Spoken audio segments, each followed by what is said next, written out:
definitely going to be there as soon as possible. Okay. Obviously, if you could just What should I do? What should I do? So Jonathan Majors' future is officially in the hands of the jury now. After 2 weeks of court, closing statements have been made by both parties, the prosecutor and the defense, and the jury is now officially deliberating the fate of Jonathan Majors. They are deciding whether or not they believe he is guilty or innocent in this case of assault against his ex-girlfriend, Grace Jabbari. So in this video, we're going to go over what was said yesterday in the closing arguments for both sides, both for and against Jonathan Majors, and we'll also give you a complete timeline of everything that happened starting from his arrest, going all the way up to today, where they are in court right now, where the jury is deliberating. Now, there is the chance that they might not come to a verdict today. Some might believe that he's innocent, some might believe that he's guilty. A clear conclusion might not be reached today, although it might be reached today. And this will literally determine basically all of Jonathan Majors' future. If he is found guilty, he will face up to 1 year in prison, and his career will essentially be destroyed. It's already taken a really big hit. He's lost jobs, he's been fired from agencies. So if he is found guilty and goes to prison, he most likely will not have a career in Hollywood anymore, at least not for a very long time. But if he is found innocent, and he is innocent, hopefully the hits that his career has taken so far won't be that bad to postpone the trajectory that he was on as a rising star. And hopefully, if he is found innocent, he will continue to play Kang the Conqueror in the Marvel Cinematic Universe. So let's go through everything that happened yesterday with the closing arguments and everything that has happened in this timeline since Jonathan Majors got arrested up until today.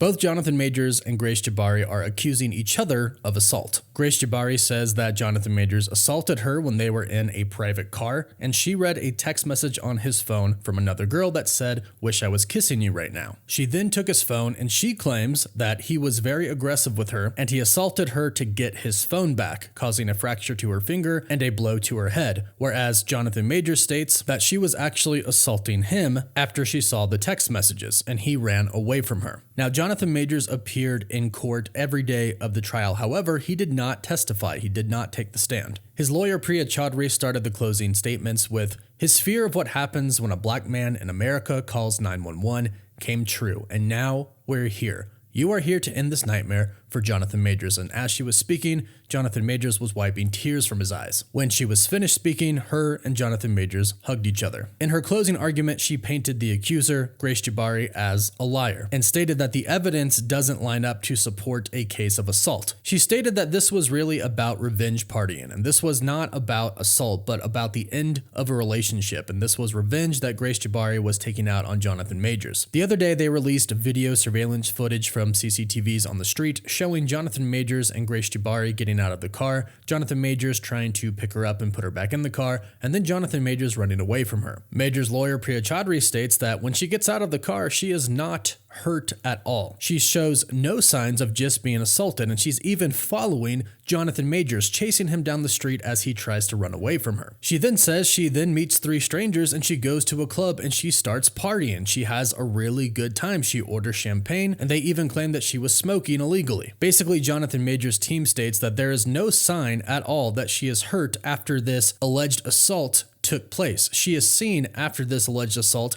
out partying and having fun. When Grace Jabbari took the stand, she stated that she just wasn't thinking about the pain. She was thinking about her relationship and thinking about infidelity. She said she went with the 3 strangers to the club to try and forget about the situation, and she did not notice any pain on her at the time because she wasn't thinking about it. But Majors' lawyer stated that if he did strike her to the head like she claimed, why was there no blood? There's no blood on her outfit, on her shirt. There was no blood in her hair at any point in time. And the 3 strangers on the street, 2 of them testified in court stating that they didn't notice any injuries on her when they saw her. And it was only until when they were at the club she mentioned that her finger was hurting. She's also seen in the club brushing her hair next to her ear, where she supposedly got attacked by Majors, brushing her hair in her ear like nothing was wrong at all. Majors' team then argued about him calling the cops himself and telling the cops that they had gotten to an argument the night before. And they explained that he does have a fear fear as a black man of cops. So they argued, why would he call the cops for Grace Jabbari because he knew that she was in trouble when he found her passed out, unconscious on the floor of his closet in his apartment. He called the cops because he was concerned for her. So they argue,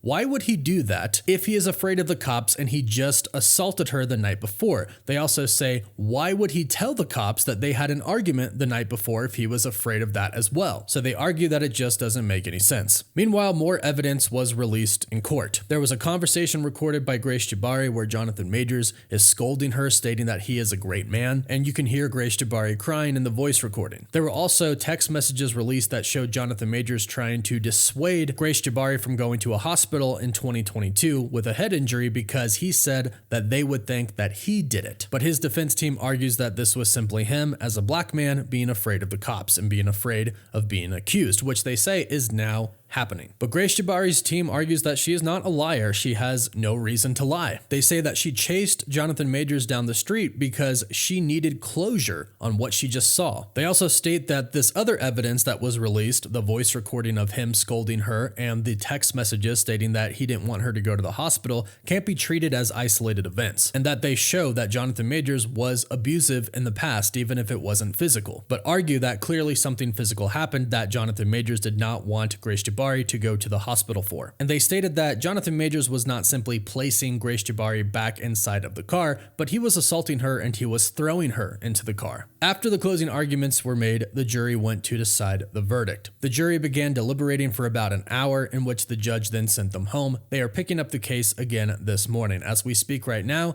the jury is discussing whether they think Jonathan Majors is innocent or guilty. And again, this will determine his future. And of course, when the verdict goes out or anything else comes out, we'll be sure to do an update video. So subscribe and hit that notification bell so you don't miss it. Now, as promised, here is a timeline of everything that has happened so far with this case. It started on March 25th when Majors got arrested. He is then released with a temporary restraining order. Then on March 26th, charges are filed against him. 3 accounts of third-degree assault, 1 count of second-degree harassment, and 1 count of aggravated harassment, all misdemeanors. Then on March 30th, Majors is the one who accuses Jabbari of assault, stating he was assaulted and he didn't assault her. Majors' attorney shared screenshots with NBC News. The screenshots showed text messages from Grace Jabbari to Jonathan Majors, stating that she was the one who physically used force against him. She also disavowed any allegations that he'd done anything to her and confirmed that Mr. Majors called 911 because of her mental condition. On April 27th, the court issued a full restraining order for Grace Jabbari against Jonathan Majors. Then on May 9th, Jonathan Majors made his first court appearance via Zoom. His lawyer then on that date said that this was explicit and implicit